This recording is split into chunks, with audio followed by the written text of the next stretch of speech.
What is up, everybody? I just want to let you know that the rest of this video was filmed at a later date, but I wanted to just jump in here and quickly say that when I filmed this video, I didn't realize how long it was going to be, so I cut it up into two different parts. So these two videos are about my history with music and the musical instruments that I've acquired over the years. Yeah, so without further ado, we're gonna go ahead and jump right into this. Alright, so there's these guys called the Minimalists, and they're really interesting. They have a really interesting podcast. There's a documentary made about them and the topic of minimalism by one of my favorite YouTubers, Matt Diavella. And one of them, I forget who it was, maybe it was all three of them, they talked about how they get these gifts, but it just adds more clutter to their lives. And so what they do is they kind of make a scrapbook of photographs of these items, and then they kind of get rid of these items. So I don't know how much or what order exactly, but I have a lot of instruments. You can't really see them, but it's everywhere. I told you, like it's everywhere, like instruments everywhere.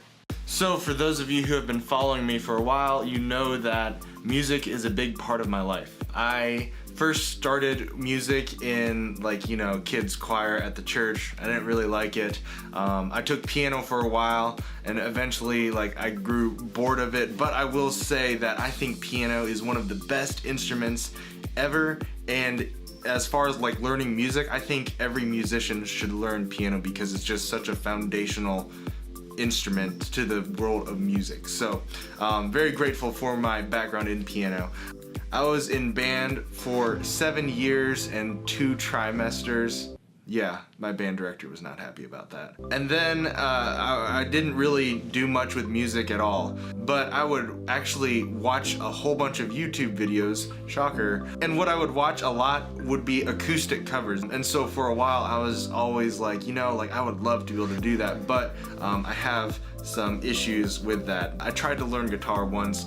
It did not go well. It was just super hard, super frustrating, and so I quit. But then one of my friends in college, I think it was around my junior year or so, introduced me to the ukulele, and I was like, okay, there's only 4 strings. That's more manageable than 6 strings. And looking at all the chords, I'm like, you know, there's some that I can't play, but there's a lot that I can play or can fake it, and so, you know, this might be something that I'll be interested in. So I went and I bought my first stringed instrument. I bought this little ukulele at the music store in my old hometown, Taylor's Music. Why this model? Because it was the cheapest one. It's also the smallest ukulele. It's a soprano. This is what I learned ukulele on. It's good, it served me well, but I wanted something different. I wanted something bigger. This is pretty small.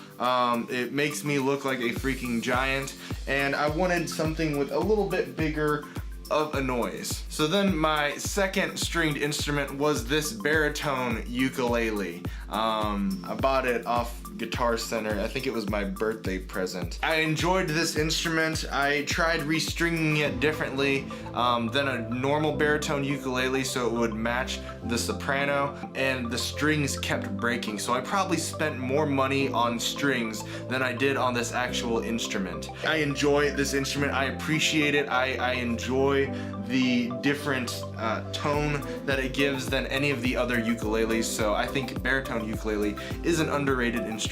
From there, I had a thought that changed everything. I thought, if I can restring a baritone ukulele to match a soprano, couldn't I restring a guitar to sound... Couldn't I restring a guitar to match a ukulele and it just be a big ukulele that sounds like a guitar? So I tried that and I experimented, and turns out you can.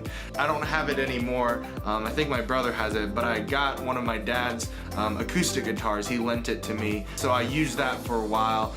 It's a beautiful guitar, but there were just some things that I wasn't a big fan of. The first thing is that it's purely acoustic, so that was kind of a hindrance when I wanted to help lead worship or something like that. The action also was pretty high on it, and so it was a little bit harder to play. So anyways, from there I decided that I wanted a new guitar, and so I got a guitar at Guitar Center for Christmas. I ended up getting this guitar. It is an Epiphone. It's a little hard to see in this light, but it is a beautiful guitar. I thoroughly enjoyed it. It's kind of funny because I have a really good friend from college, Micah Pace. You may recognize him from a vlog, but this model was actually one of his first guitars as well. So that was kind of a funny coincidence. I used this guitar for a while. I enjoyed it, but for me personally, I've found that for some things like guitars or cameras, you know, you buy something and then you start to learn more about it and you start to figure out what you want and what you don't want. From this guitar, I started to figure out more and more what am I looking for, and so the action was better on this guitar, but I wasn't a big fan of this shape. It's very shallow, and so while having electronics is important to me, I probably play the guitar by myself acoustically the most, and I want to be able to enjoy what I'm hearing and what I'm playing, and so I decided that I wanted to upgrade this guitar. This is a Breed Love. I forget the exact model. I was so excited about this guitar when I first got it. It's a lot thicker, and so it projects better acoustically than the Epiphone did. I love the matte finish. I love the simplicity, everything about this guitar. It does have a bit of a thicker neck, so it makes me, with my little hands, it makes it a little harder to play personally. But this was like, to me, like my first major step up into the guitar world, and I absolutely loved this guitar. I was so excited when I got it, and I mean, I still do love this guitar, but I just don't really play it as much because I have these other guitars. Alright, so this is my Taylor 214 CE. Something happened with this guitar, and like a year ago, I was in the other room playing, and I put it in one of the guitar stands, and I thought it was secure. It was not. It tipped over and it hit the head against the closet door, and ever since then, like, this hasn't been like perfectly straight. It's very minimal, but like I can absolutely 100% feel it, and it just really makes me sad. So I didn't play this guitar too much for like over the past year, but then the other day I picked it back up and I was like, oh my gosh, like, even with your blemish, you're still amazing. And so I've been playing this one a lot lately, but I really love this. I love the look and the feel. The sound, like I said, is amazing. And so I'm still holding on to this one for sure. And in deciding whether I should get this guitar or the other guitar, I ended up getting this guitar, and then shortly after that I ended up getting the other guitar as well, because it's different. So from the Taylor, I got this other guitar, the Martin Road Series 1 Sapelli? I don't know. The Martin DRS 1? I don't know. Anyways, it's this guitar.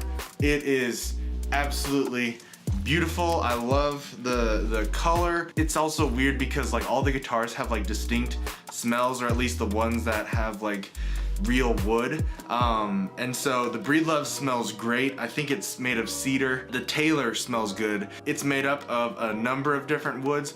I don't know which wood I'm smelling, but it smells amazing. The Martin is a solid Sapelli. It smells amazing. Like, I love just smelling this guitar.